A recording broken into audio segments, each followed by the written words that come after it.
welcome to the gays, everybody. Let's have a look. For today, we are going to be having a more light-hearted episode for you guys. We will be talking about our own hyperfixation. For those who don't know us, my name is Tree. I go by they, them. My name is Migs. I go by he, him. All right, and in this series, which we're calling Tunnel Vision, we'll take a look at hyperfixations in its purest form by exploring our own. Each episode will focus on one of each host's hyperfixations, whether current or past, to, if anything, like Tree said, take a break from the heavier pieces we otherwise would be gazing at. Yep. So for today, we'll be looking at our own hyperfixations. We'll be looking at what is it, what's the history, if there's any cultural impacts to it, how did you come across it, how long did it take a hold of you, or if it still does. How long ago, anyway? Yeah, and if you were making any art or anything. And the big question is, why? For those who are watching on YouTube, we have a little treat for you guys because we have a special guest. Her name is Luna. I did allude to her last episode. Last episode. She is my mother's dog, and she's here. I don't know if she's going to be staying for the entirety of the episode. I have treats to bribe her to stay for the entirety of the episode, but those can only go so far. But this is our dog, Luna. She is either 8 or 9 years old. We have no idea. I don't remember anymore. But she is a senior dog. And can you speak to that, Miss Luna?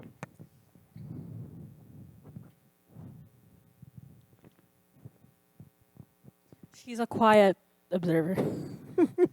She has nothing to say other than give me more treats. All right, so hyperfixations, for those who are unfamiliar with the term, is basically kind of like an obsession that you have that you're, I guess, hyperfixated on. Like you can't really think about anything else. Yeah, you're hyper-focused in that one thing where you kind of just want to talk about it. Or like, just participate in it. Stan culture. Yeah. Stan culture. Yeah, but like also for introverts, not just for people who post fan cams on twitter.com. Yep. One of my hyperfixations, and I will confess that it's kind of ongoing, Sonic the Hedgehog.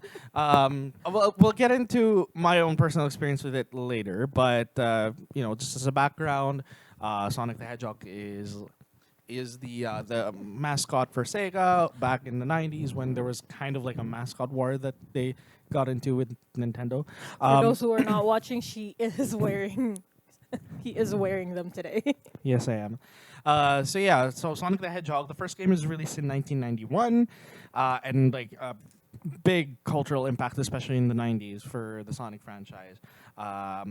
That also has to do with the fact that there's a big list of like media adaptations apart from the video games, which it's easy to do with a video game character, right?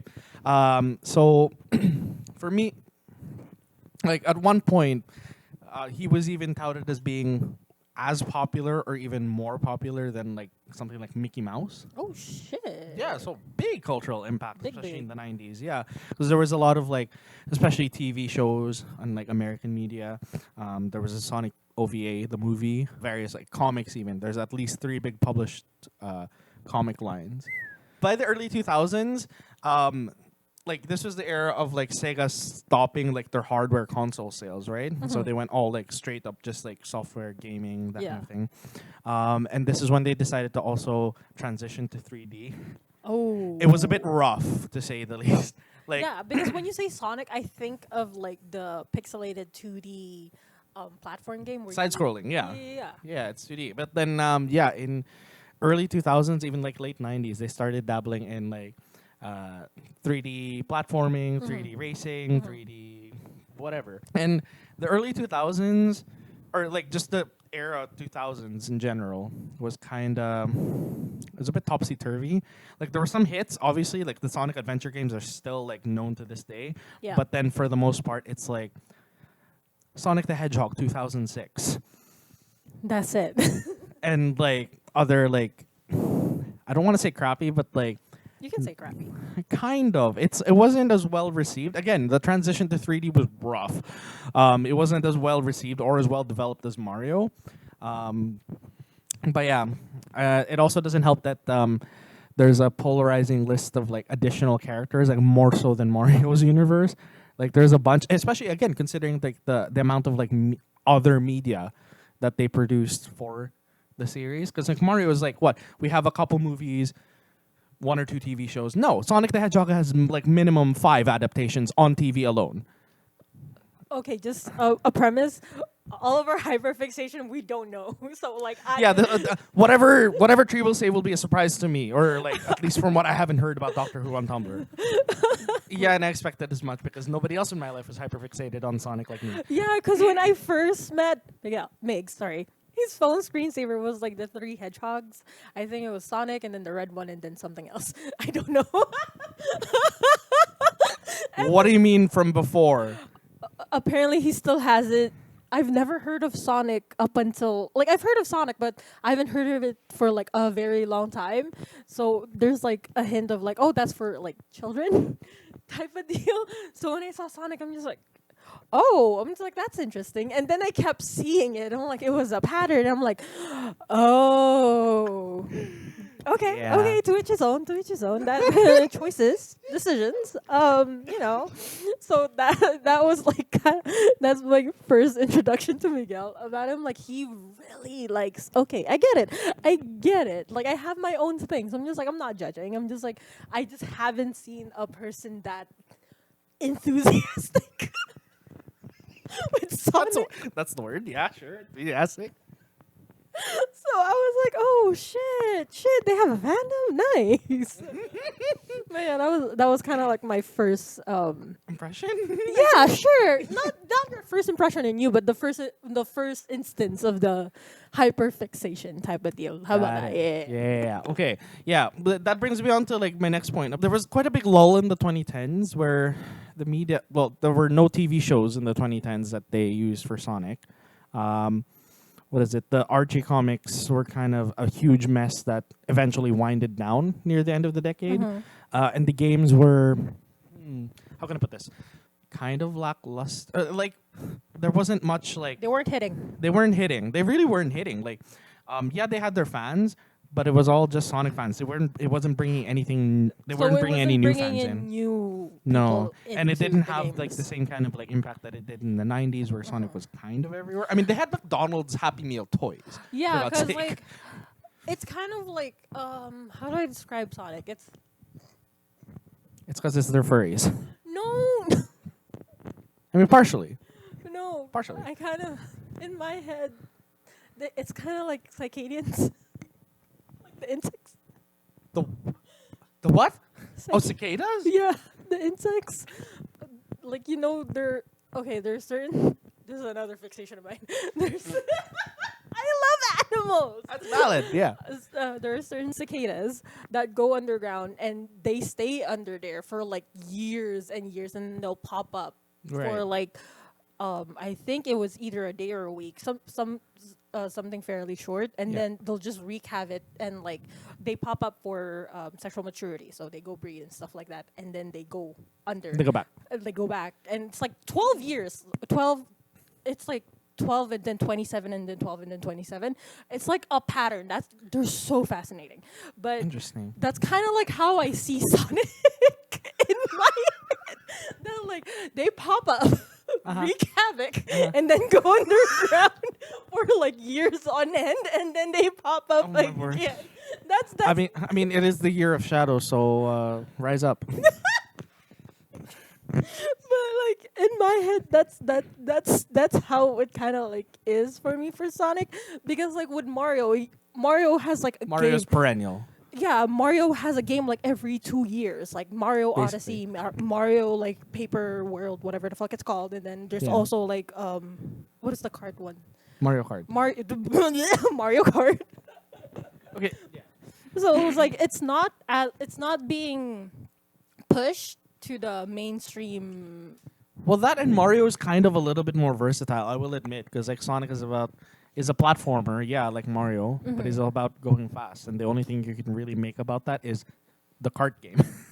Like not really, because I feel like with Mario, yeah, he started out as a platformer, but then they branched out to like other games like Donkey Kong and stuff like that. I feel like Sonic could have done that if Yeah, they but the had. fandom hates most of the additional characters, so y'all bitch. That's your fault. Here's the thing: I'm pretty sure people hated Donkey Kong as well. So like I feel like if it's like the creative team between Nintendo and Sega Yeah. with the two franchises. Mhm. I feel like, at least from what I'm hearing and what I know from Mario, is like the team in Nintendo took a bigger risk in like, because I'm pretty sure Donkey Kong started as an arcade game. I thought he was like a villain. At He is first. a villain, Yeah. but then he had his spin-off game. Right, that right, I right. don't know if it started as software or if it's an arcade game, but like it started was. off as he had his own standalone game, and Yeah. then that's where he ended up getting like fan bases, and then they were able to like, because like even Luigi has a spin-off game, which is very I Fucking Toad has a spin-off game. yes. So you see how like I feel like Nintendo's willing to take the risk. In a sense, I don't want to call it risk because Nintendo has Yeah, like, no, you're right. Because I just thought of something. It's Sega are very protective of their characters. So not saying that Nintendo isn't. Nintendo's like a fucking bitch too. they are. But like I'm just saying with like Sonic, they're particular about his, even just his own like personality and branding and character and stuff like that. It's like I'll allude to this again later, but they're in the latest comics adaptation from IDW. Okay. There's a certain specific set of rules that they have to follow from Sega. Oh, so Like one thing is he can't cry. huh? And I don't think he's also allowed like a romantic endgame, I mean, okay. which makes sense. But Which also makes sense, that's but at the same time, that's you're a. kind of you're. But I will get into that later because there is like some reasons why. Well, no, that's the kind of the difference too. Is that Nintendo like gives loves to its other franchises as well, where Sega had all those other things, but then they pushed them aside because Sonic got so popular. Yeah, and like that's where you kind of see the difference between the two companies. And again, the two companies, I have my own gripes with Nintendo as well. I'm not saying that Nintendo is a lot better than Sega or anything. Of course, fucking not. In a sense that they were just willing to like, maybe in the name of capitalism, to like expand like Mario and its universe and like look at the other characters. And then there's also like the mashup, like Super Smash Bros. Yep. So like, bitch, that's iconic. I'm not even gonna say sorry, but that's so fucking iconic. Well, yeah, I know. It's, how many people do you know are like hyperfixated on Smash and go to Smash tournaments? And All the time. yeah, like we have several friends that like we know. Oh yeah. Yeah, we do. So it's I feel like it's the company's creative decision and also for the decision for themselves as a company that made Mario where it is right now and where Sonic is Under right Mario, now. basically. Yeah, basically. It's bitch boy. Not romantically, not sexually. Don't go there. But yeah, sorry, that's my segment to that. Okay. That's my 2 cents on that. As somebody Yeah. who just knows a little bit of Mario and a little bit of Sonic. Well, yeah, that's fine, and that again is partially to explain, at least on the game side, Yeah. why there was that lull in the 2010s, at least what I feel like. But then, like, what is it? By end of the decade, there was a new Sonic movie that they were like, trying to promote and come out with, and it like the Sonic movie from 2020 was basically the resurgence of Sonic, like in the Yeah, Sonic is current like Sonic is being like pushed to everybody's mind now, especially that they made Shadow Black with Nucky If You Buck. If you know the song, if you know, you know. They made Knuckles back, but yeah. Oh, Knuckles, sorry. And there's like that little mix-up with the CGI where it looked terrible. Jesus Okay. fuck. Okay, yeah. Like, for those who don't know, this is what Sonic looked like Before? and then this is what he looked like after we cyberbullied the company. So much better. So much Oh my better. god, he doesn't look like a fucking gremlin. Why didn't they start off with that to begin with? Because they wanted to do the whole realism thing, I think.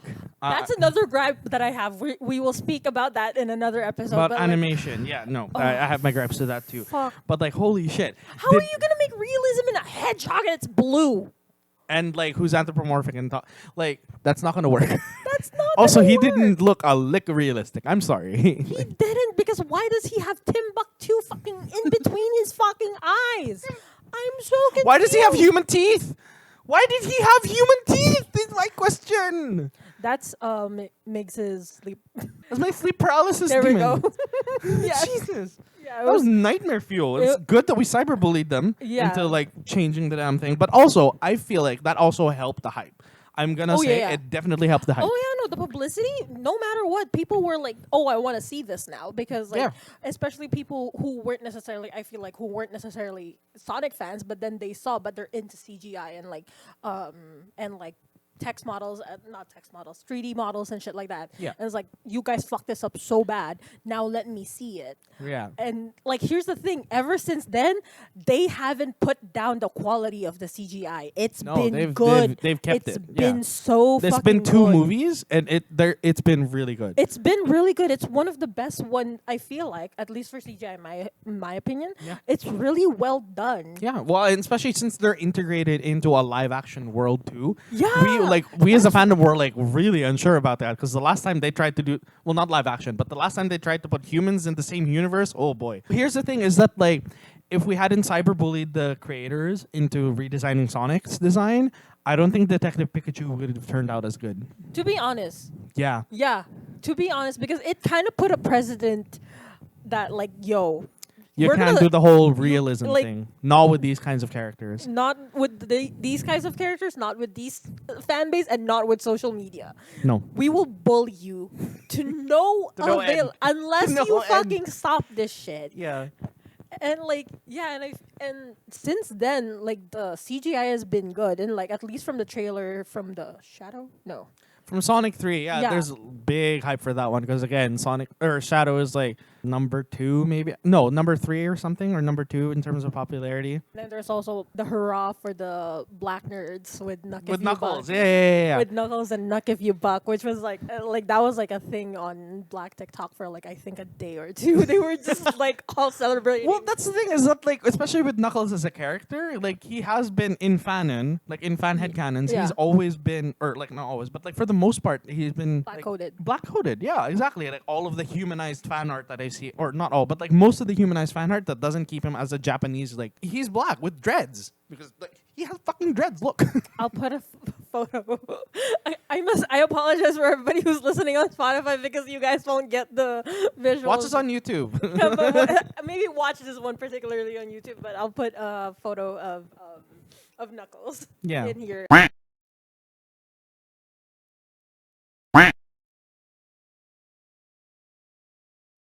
Yeah, exactly. But yeah, it was so funny, and I understand the reason why they use Nuck If You Buck, not necessarily for the black community because it's in the name. Yeah. It's in the fucking It name. wrote itself basically. Yeah, it basically wrote itself, but at the same time, it's like, for those who don't know, Nuck If You Buck is a very in the black community, it's a very culturally prominent, and also like very strongly linked to black community, to the black community, at least of what I'm seeing as a third party hood classic, if some would say.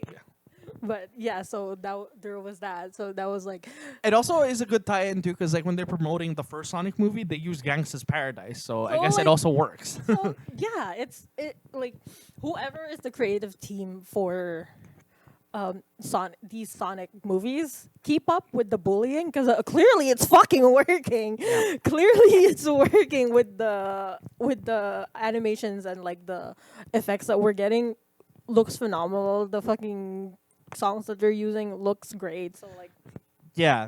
And that's another thing that I feel is a hallmark for the Sonic franchise as well. Their music always hits. No matter how shitty the game has been, no matter how shitty the adaptation is, the music's always good. yeah, Like it always hits. Like what is it? Some of my favorite songs from like the franchise are from like lesser known or like more universally criticized games. Like stuff from Sonic 06, like the music hits. Stuff from Unleashed hits. Stuff from the Wii games hits. Oh my god, like their musical team, top notch. And they even have like Sonic symphonies. oh, I love that. Yeah, I love those things. I mean, they haven't come here yet, but I always see them around on like Twitter and stuff like that. So yeah, like the most exciting thing that we have here is with the candlelight concerts. Yep, and So- it's candlelight concerts, guys. Yeah, I need something hype. Yep. Get me Escape from the City played by like a symphony. That'd be great. That would be so great. That'd be so good. Anyways. But moving on. yeah, and like all this to say that like this isn't even talking about, oh my god, the comic adaptations especially, because there's Yeah. again I alluded there's three major publications. There's Fleetway in the UK that ran Okay. alongside Archie Comics' adaptation. Oh, shit. That was a long running thing. I think that was like since like mid to late 90s. For now, it's sort of like the bigger like comic adaptation of the three.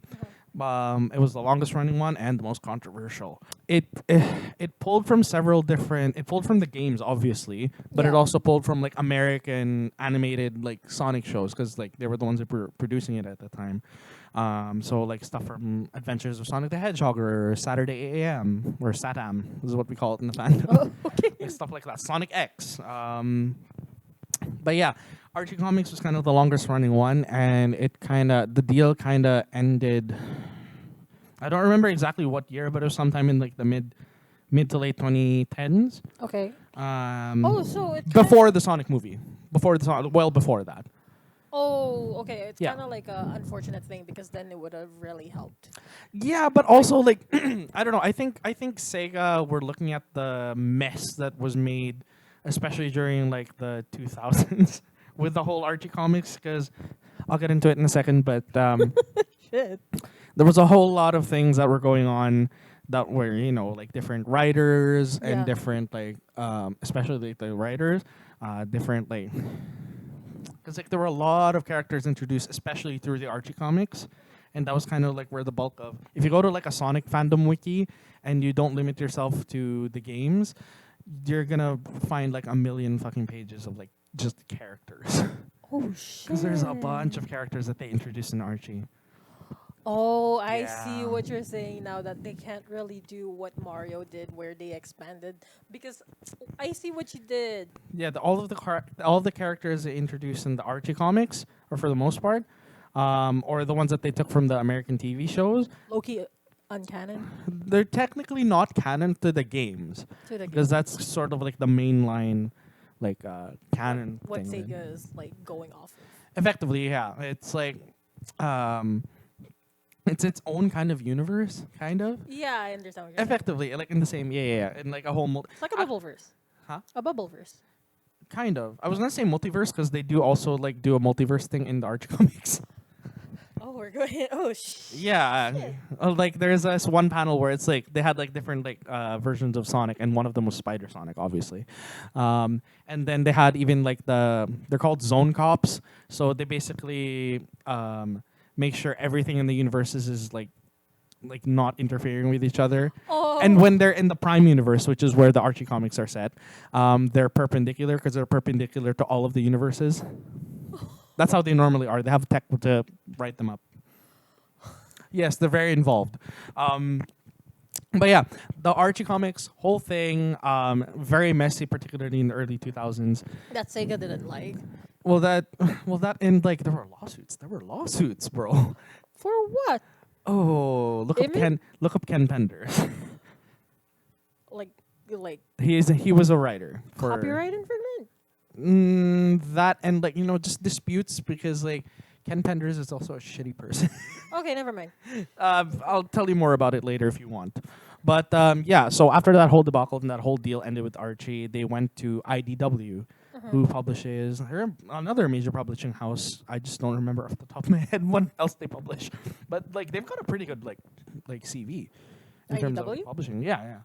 And like they've got kind of a fresh start. They're microdosing on the Archie thing and introducing some new characters to that, like I guess that universe now. Okay. But most of it is based on some of the main Sega characters as well as some of the characters from the early cartoon shows, because those weren't by Archie at any point. Those were like basically free game for them to pick up. So that's what they did. So yeah, that about wraps up what I've seen from the cultural impact so far. Yeah. It's Year of Shadow because we're getting a lot of Shadow content and a lot of hype for Sonic 3. So Nice. want to move on to how the fuck you got into this shit because clearly you're into it. Clearly you've been in this for like a very long time. Wikipedia pages and wiki pages are a very big help to somebody with hyperfixations. Just Yeah. so Oh you yeah. know. Oh yeah. Just in general. Oh yeah. No, just in general, if you want to learn more about like if you're into and if it's like a moderate sized fandom, you're probably gonna It's have gonna like have a wiki page. like you're gonna have a fan wiki somewhere. And Or even just a Wikipedia page in general. yeah. Yeah. Okay, so like how I got into this, honestly, like growing up, like it's always been in my periphery. Like growing up in the media has always been in my periphery. I had like a Happy Meals toy where it was Knuckles and no. Yeah, it was Knuckles and like I think it was like a soccer thing. Okay. It was like a handheld like a mini handheld thing. Okay. Like from McDonald's. Okay. And stuff like that. And when I first came to Canada, we were living at my mom's aunt's place, and Distant relative. not that distant, but like it's my mom's aunt's like place, and she had her family there and like her grandkids, my cousins, Yeah. and they had a at the time new Wii, Okay. and one of the games on it was Sonic and the Secret Rings, which I also have now, but. Yeah, Sonic and Secret Rings has, apart from the main single-player campaign where you play Sonic, there's also a multiplayer party mode where you get to play all these mini games, that kind of thing. Okay. It's really fun, and like you get to like select your character as is any good party game, right? And of course there was like, it was Sonic, it was Tails, it was Knuckles, it was Amy. Those were the 4 that you can choose from the beginning. Okay. And that was kind of where it was. I'm like, oh, cool. I looked at this guy and I'm like, oh, cool, that one. This is red. Is that Knuckles? Yeah, it's Knuckles. Okay. So He was yeah, pointing to his T-shirt that had Sonic and Knuckles on it. Yeah. And it was pointing to Knuckles for those who are listening on Spotify. No, but yeah. So after that, it was like, oh, cool. I'll thing. At the same time, we were doing like, you know that. Did you do middle school here? No, skipped it.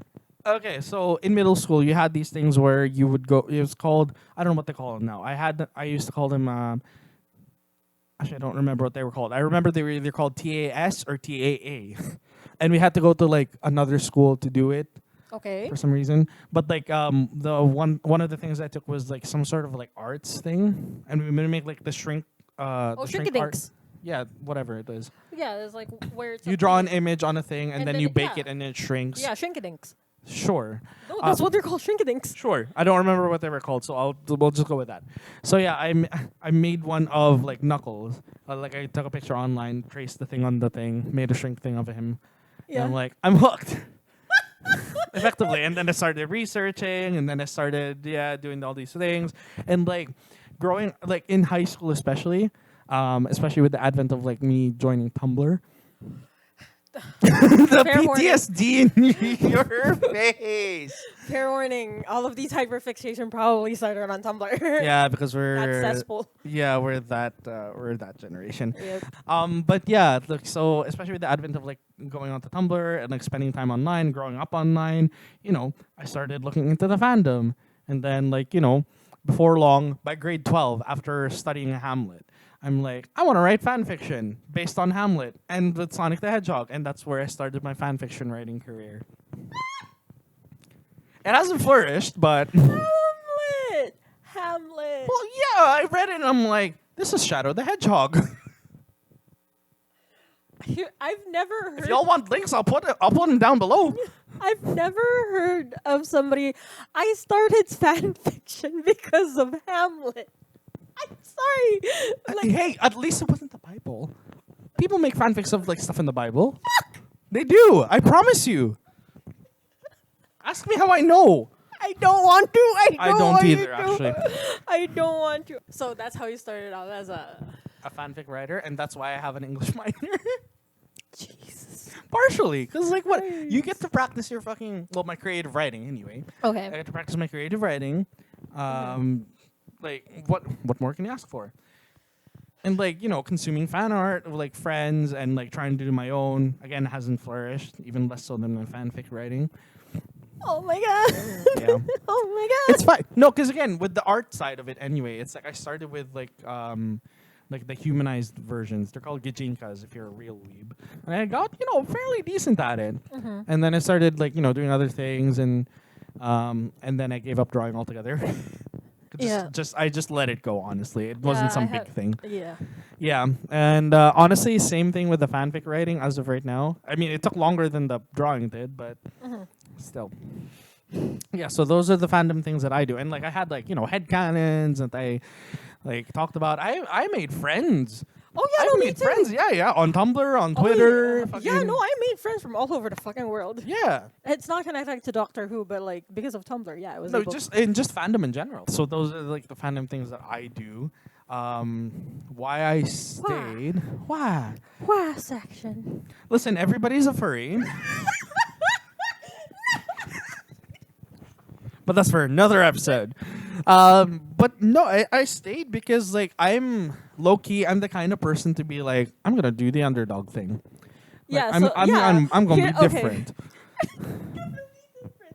So honestly, I know Migs as like a certified hater. He hates anything that is popular and he will go against the grain. Yeah. But like he doesn't do it like he does it like unironically. He does it with a passion for not fashion, but like for hating. So for those who don't know, that's what Migs. That's a little. That's my branding. Yeah, that's his brand. So we were rooting for Sonic because fuck Mario. Effectively, yeah. Well, I mean, I enjoyed the Mario games. Like, don't get me wrong, it just wasn't part of the fandom as I was with Sonic. It was like I felt like no. Here's the thing. And this isn't a definitive like boom roasted kind of thing, but like Sonic the Hedgehog as a franchise is like the fourth most popular video game franchise written about on fanfic.net. So like fanfiction.net. Oh, so the old one. Yeah, it's not AO3. I'm not an AO3 really. I didn't switch over. Even where you get your fan fiction, you're still a hater. Yeah, well, not a hater. Okay, I don't have strong feelings about AO3. It's just that I'm too lazy to bring them all over. Oh, okay. Yeah. Also because I've abandoned the story. To go back, that's basically why I stayed. Is that like I got engaged into like doing all these things for the fandom. I feel like in a sense, you were just able to tap into your creative side. Yeah. And like as children of immigrants, you really don't have a lot of outlets for that. It's kind of turning tides, but that's. Yeah, I mean, what is it? I mean, I sing and like that's our other creative outlet as Filipinos, just collectively. Yeah. But even then. Even then, everybody needs to be drunk. So yeah, that's my thing on Sonic the Hedgehog. This is probably like 6,000 hours long at this point. It's okay. This is okay for those who. Not for the viewers, but. This is for the entire point of the fucking episode. Okay, we just need to blow off steam about things that we want to talk about. Also because you get to know us better. Yeah, it's to get to know your host a little bit more better. So for me, a little bit, like honestly, he had it down like right away. I want to talk about Sonic. For me, I had a lot of hyperfixation growing up, and due to mental illness, I kind of forgot majority of them. Valid. So it took a while for me to like narrow down. I'm like, oh, what can I talk about? Because like I recently got into watching Doctor Who again. So I'm just like, okay, I'll talk about Doctor Who. So it's not gonna be as like thorough as Miguel's. Like again, because I got into Doctor Who at a very challenging stage of my life. So yeah, that's one word to describe it. But so for those who don't know what Doctor Who is a British TV show that's been running, I think, since TV was black and white. Yeah, that's true. It was in like the 40s or 50s. Yeah. So I'm not sure again, if you're a fucking Doctor Who fan, don't come for me. Girl.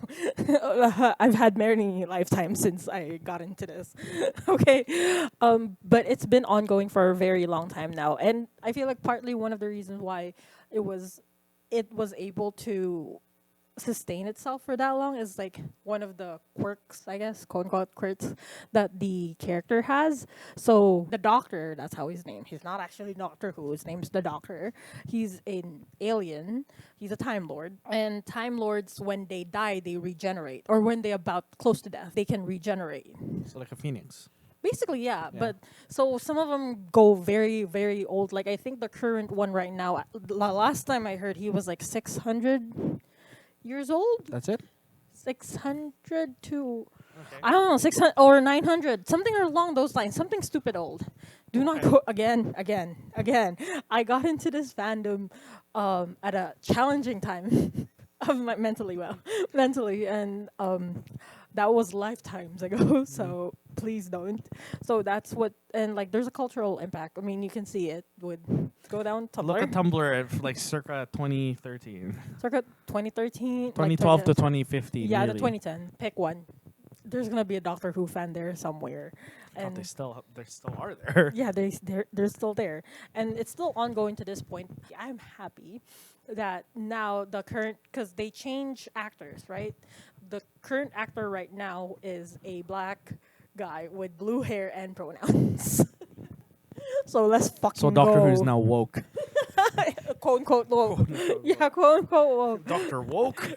He's not doctor. Because you can argue Doctor Who, the Doctor has always been woke, but like, Well, yeah, no, that's the thing. You could argue that about like a lot of things that people have forgotten are actually been quote unquote woke, right? yeah. Fucking Star Trek fans, like William Shatner. Like, when did Star Trek get so political? Bitch, you were there. You were You were there. so What do you mean? you So confused, but whatever. yeah, again, my version of my hyperfixation isn't gonna be as like extensive as Miguel.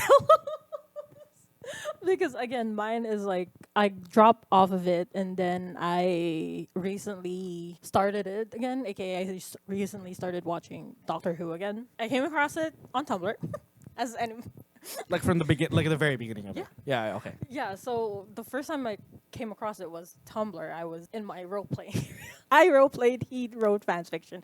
Arguably enough, it's sort of like fan fiction, but like there's just It's live action fan fiction. it's LARPing. Yes, basically. Also, like a question too: which iteration of the Doctor did you start with? I started from the very beginning. I'm that type of person to like I want to begin from Like the black and white. no, Doctor no, Who? no, oh no. okay. I can't do that because No, I meant like Oh. which Doctor? the Because they've ninth, named them by like the 12th, the 13th. the ninth Doctor. Ninth, which was I don't remember. He's the guy with the What, the fedora? What? no, he's the one. He like they describe him as like, oh, why does he sound from the north? Because his accent's different. Because you know how in yeah. So I forgot what his name is. I'll put his name right here, and then his photo as well.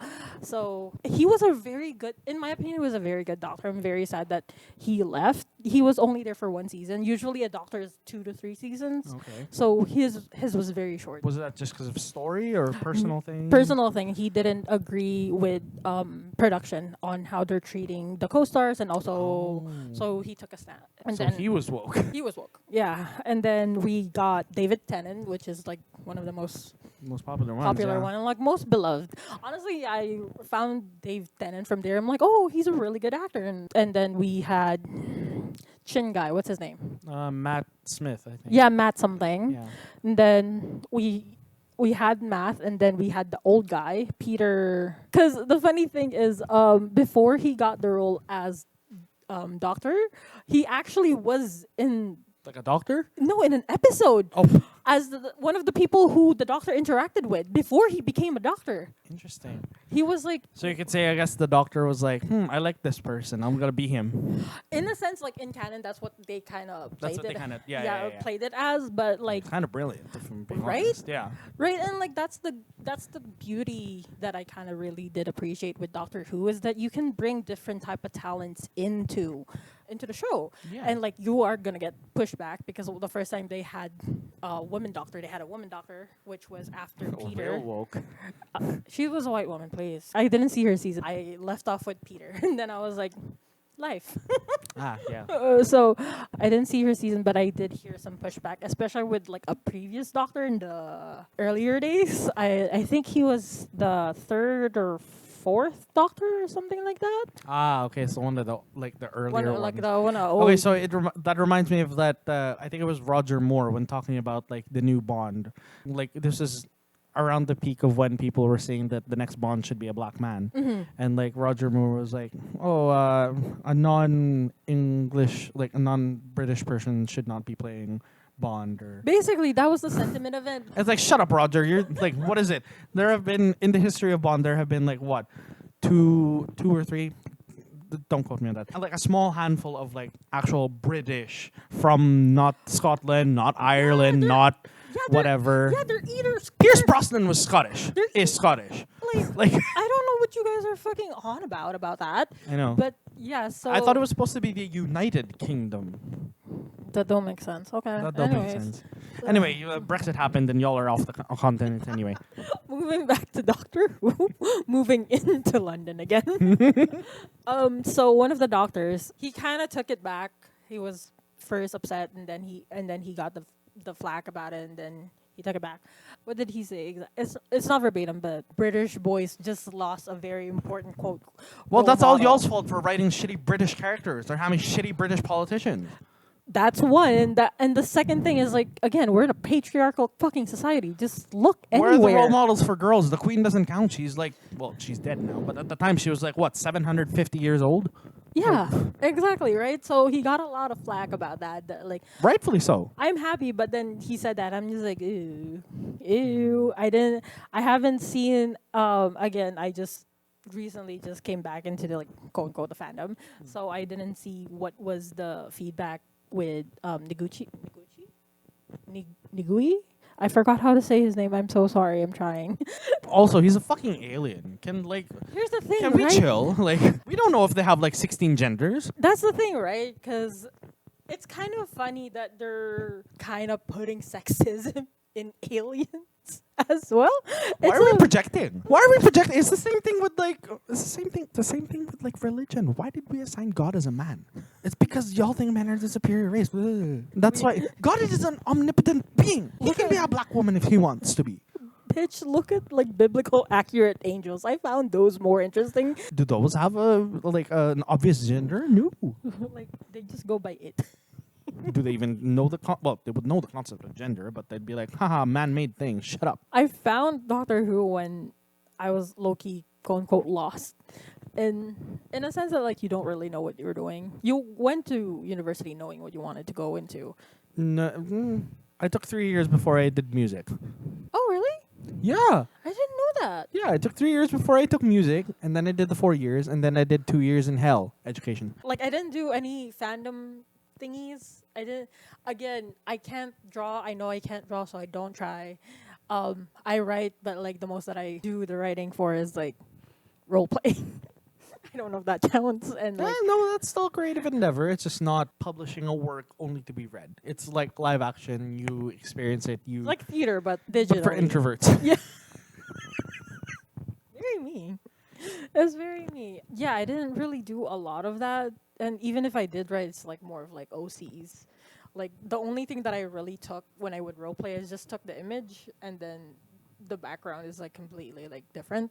So like I'm pushing through mine like very quickly because again, there's nothing to be said other than the fact that my hyperfixation with the series itself is one, I saw myself in the Doctor, which is kind of sad because the Doctor, In what sense? for those who don't know, the Doctor is an alien and he's the last of his race. Okay. So he is by himself. So he decides to just travel the universe. I just don't mean in a sense of like places, but like in time. Like he can time travel.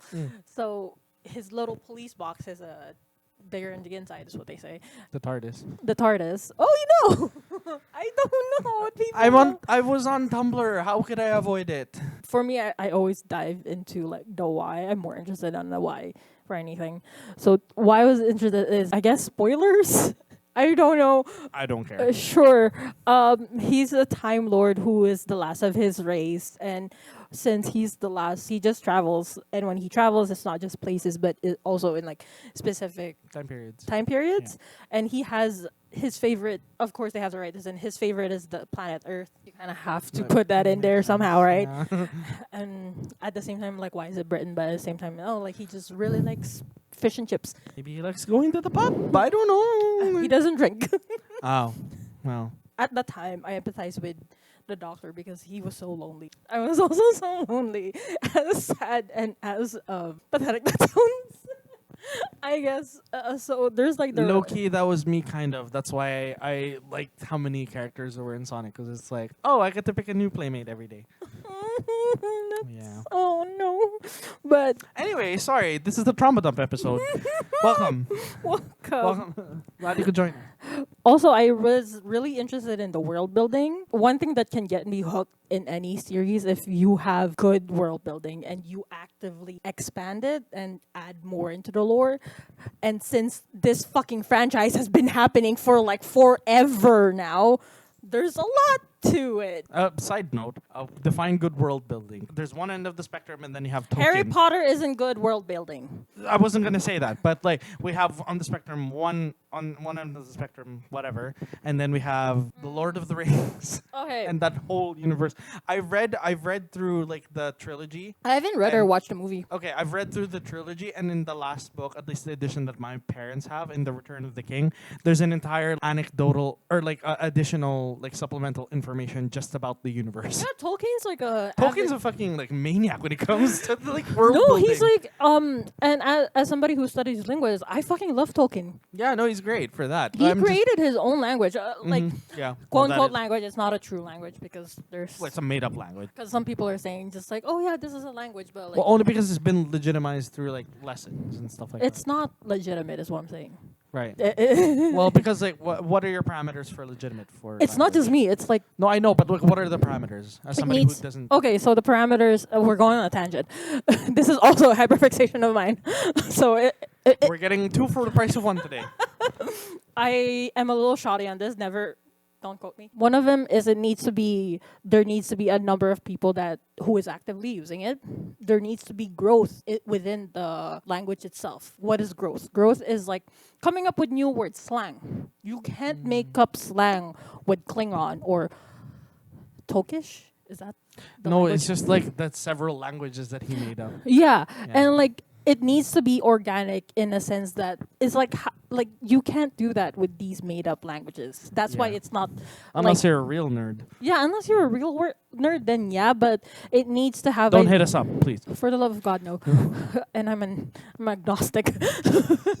So it needs to have people speaking it, actively speaking it. It needs to be actively being kind of tied into culture as well. Klingon's culture is in sci-fi. Fiction. It's fiction. Yeah, so it's sci-fi. That's what I'm saying. Is like it's not a quote unquote legitimate language. Okay, so I'm not gonna be an authority on like what is good world Well, building. what's at good least world building to me, Yeah, right? yeah. So for me, again, I haven't really read up on the Lord of the Rings, but I do know of the author and like again linguistics. So like he made up a language and everything. I appreciate that. That's something that I would do. So I feel like for me that's like very amatic version of what a good world building is. That to me is a good world building. It's like fleshed out. It's almost that if I can picture myself in that world, entirely have my own plot line and storyline and still be cohesive within that world, I feel like that's gonna be a good world. So anything you can LARP in is what you're saying. Yes and no. Yes and no, because like for me world building also inclines for like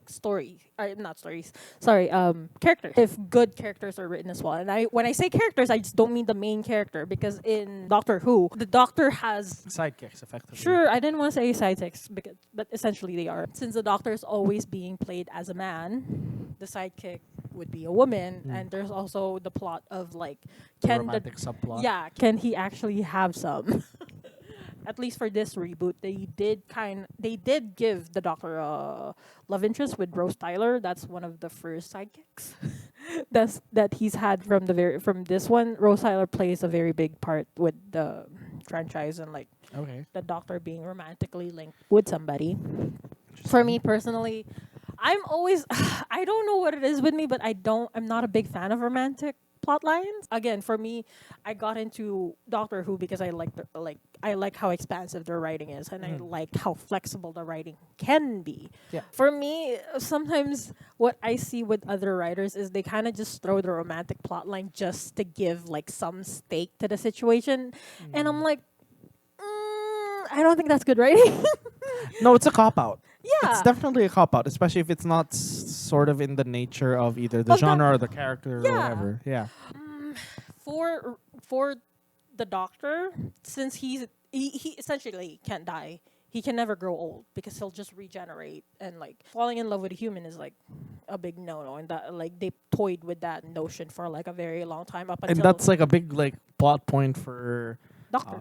well, not For even that, anything. just any immortal character, Yeah, right? an immortal character like- falls in love with a human, and just And like, it's oh like, no. oh no, I'm gonna outgrow you, outlive you. Yeah, in that It's like- sense. And I'm just like, I don't know if it's because I've read too many fan fictions or like have way too many plot lines in my head that runs in that doesn't really interest me anymore. But like yeah, we become desensitized to it. I know what you mean. yeah. Like there's certain tropes in media where I'm like, I've seen this before, but it's like actually it's only because I've binged on fanfiction. Yeah. And like for Rose Tyler and the Doctor, I don't want to say it seems forced, but at the same time, I feel like it's a little bit of a cap out because down the line, Rose Tyler became very important because of like worlds colliding with one of the other companions. Sure. Sure. Donna. I love Donna. Donna's like one of my favorite companions that he's ever had because whenever he says left, she just goes straight. I'm like, I love you. And she's arguably enough, she's not conventionally attractive. She's Okay. in the bigger side. Oh. She's in the older side. Oh, okay. Yeah. And she's not the mahinhin side Yeah. that that they've always portrayed. I think this is the reason why I didn't like that plot line because it gets very frustrating and like I saw it happen and I'm just like, why can't it not just be an exploratory of like other people's relationships? Why did it have to take like Why did we have to explore it through the Doctor, who has other arguably more important things to do? yeah, and like I like what they did with Amy Pond because Amy Pond has Rory married, or when the Doctor came back into her life because she met the Doctor when she was like 11 or something like that, and then he left for 5 minutes, but it wasn't 5 minutes because it's a time machine. It was 12 years already, so she's a full-grown adult. Amy Pond ends up with Rory, and then the night before their wedding, the Doctor asked Amy, hey, do you want to go and like travel with me? The night before, and she was already having doubts because the Doctor is back in her life. Ooh. Yeah. That's intriguing. Yeah. That's intriguing. Yeah. Not a forced romantic subplot, but that's yeah. intriguing. Yeah, and like here's the thing, it was very obvious to the Doctor, I'm not interested with you. Again, maybe because like he got burned with like Rose Tyler, da da da. Why did it take us how many fucking seasons to get like an actual good plot for the companion? And like if you want to have an exploratory conversation about relationship and like parasocial relationships, like yeah, use the Doctor because this is a man who can essentially never settle down. That was another thing that the show kind of had a problem with. They didn't know how to handle their companions other than sidekicks that are yes men or like who are unequivocally in love with the Doctor. How does the Doctor choose, and how much are they willing to do it? He just chooses on a whim. Okay, but like they're human. They supposedly have lives. So what Yeah, so here's the thing. That's where the does he force them to? No. It's like if you want to come, you can come. I have a time machine, so I'll get you back here within 5 minutes. But in reality, we've been gone for like 2 years or something like that. That's low-key kind of manipulative. And but like at the same time, the companions are low key kind of like They're looking for a way to escape them. escape their life as well. So Okay, well. it's like manipulative, but at the same time, they don't see it that way because they want an escape. He just gives them an escape. Also, why am I talking about ethics with a fucking alien time lord? Exactly. Now I'm projecting. Fuck. Damn it. And then they kind of explored him having PTSD, especially with the very first Doctor. Okay. The very first Doctor, they showed him very stoic and well, the Doctor.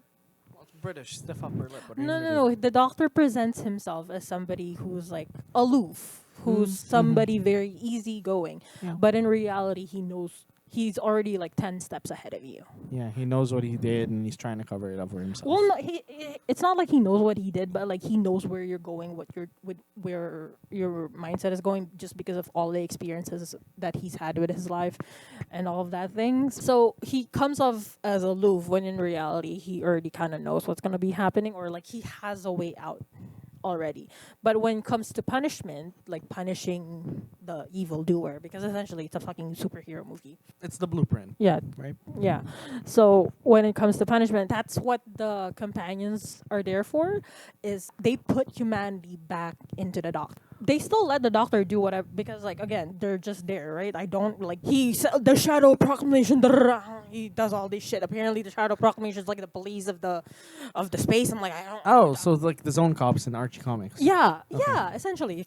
In a sense that, like, for example, the doctor is punishing one bad guy. When he takes it too far, the companions are there to say, hey, stop it, type of, to, like, wake him up, Okay. type of deal where all can he think about is, like, you've hurt people, so I'm gonna hurt you, type of deal. So that's what the companions are there for, in a Okay. sense, and that's why they're humans as well, is to bring humanity back to somebody who is Okay, so immortal. Rein the doctor in.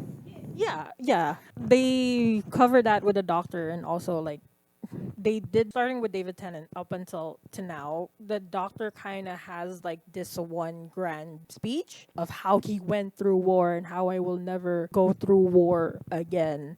And like Peter, I need to know what his last name is, but that doctor had a really good speech about I've seen, like, in a sense of like, oh, I've seen things, but I know what pain is, so I will never let another person experience that type of pain. And like, you know my background, I'm very much like that's something that I tell to my friends when they are seeking advice, is that like I went through pain. I don't want you to experience this pain, so I'm telling you what to do. In a sense, that's how I empathize with the doctor, and also I empathize with the companions because they wanna run away from their life. Sometimes you just need an escape, right?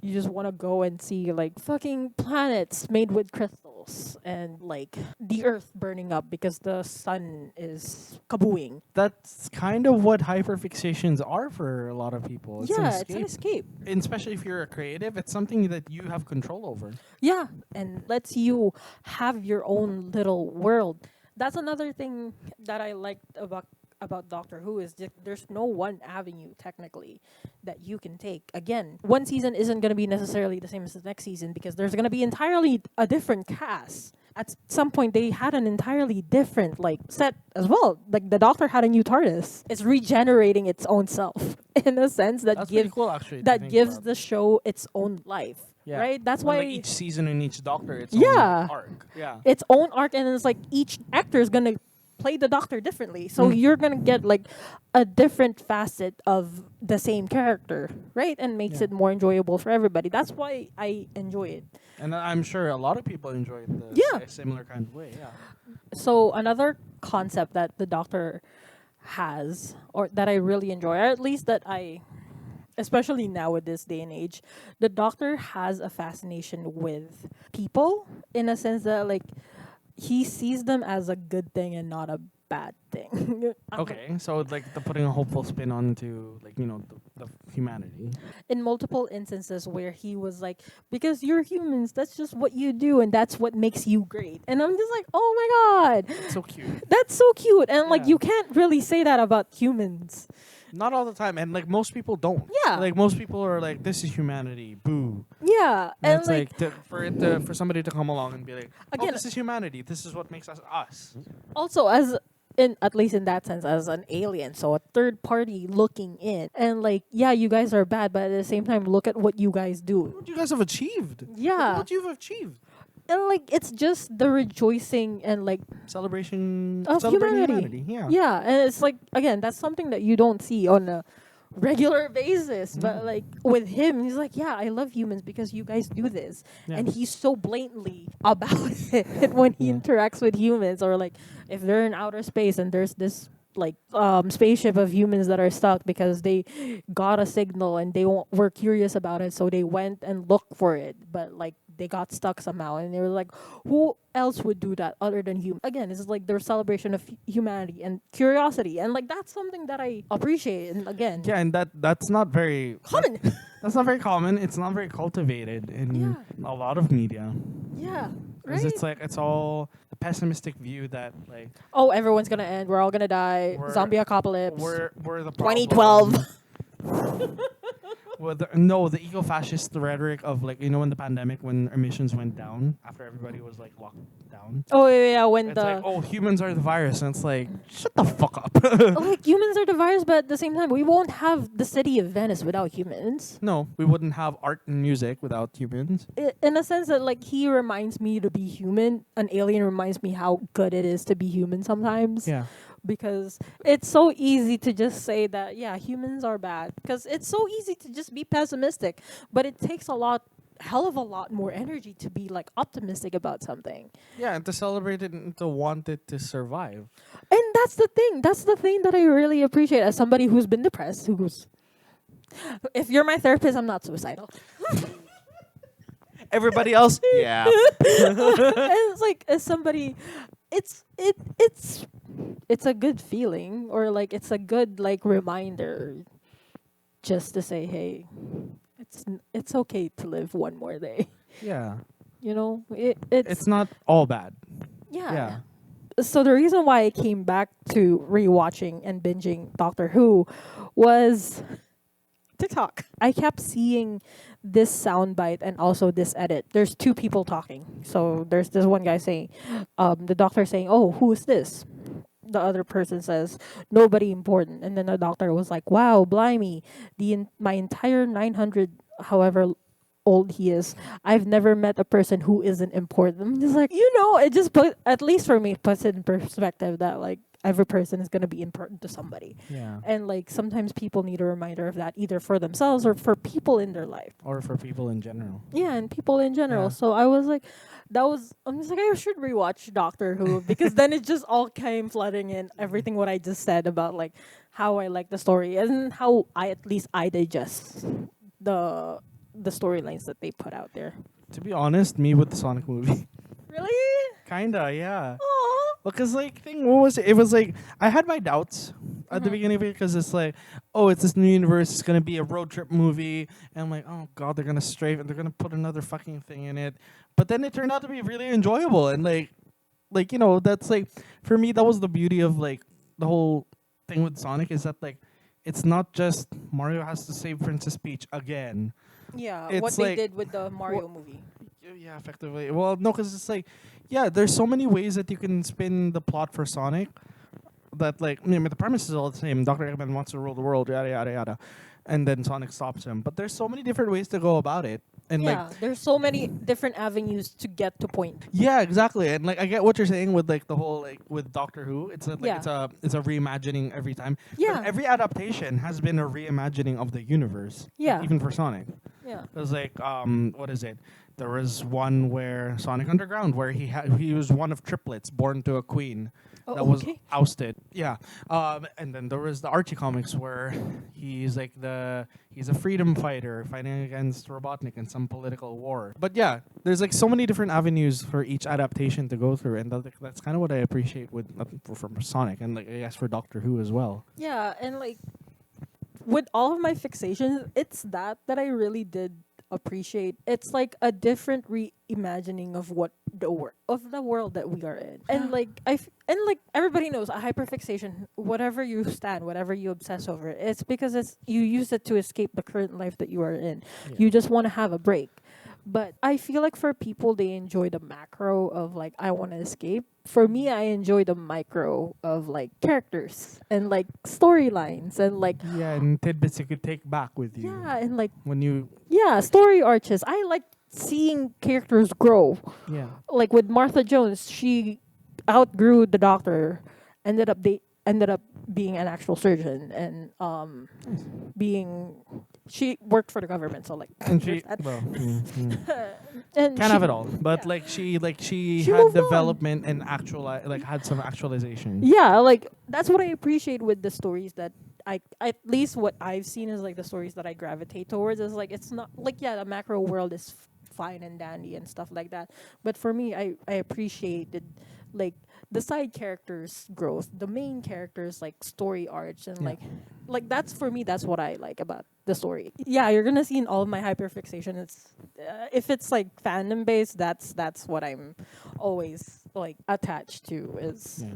the growth of a person Oh, or yeah. a Totally. character because I want that for everybody, Mm-hmm. even though y'all don't want it. But like, who am I to judge? That's why I have the podcast. Well, I guess that's it for this first segment of Tunnel Vision. Check back maybe a couple episodes down. We'll have episode 2 for you guys ready. Yeah. So, but for next episode, tune in as we find out why it used to be Mad Love. You want to know more about that? Make sure. Well, that's it for me. This is Tree signing off. And this is Migs signing off. Bye.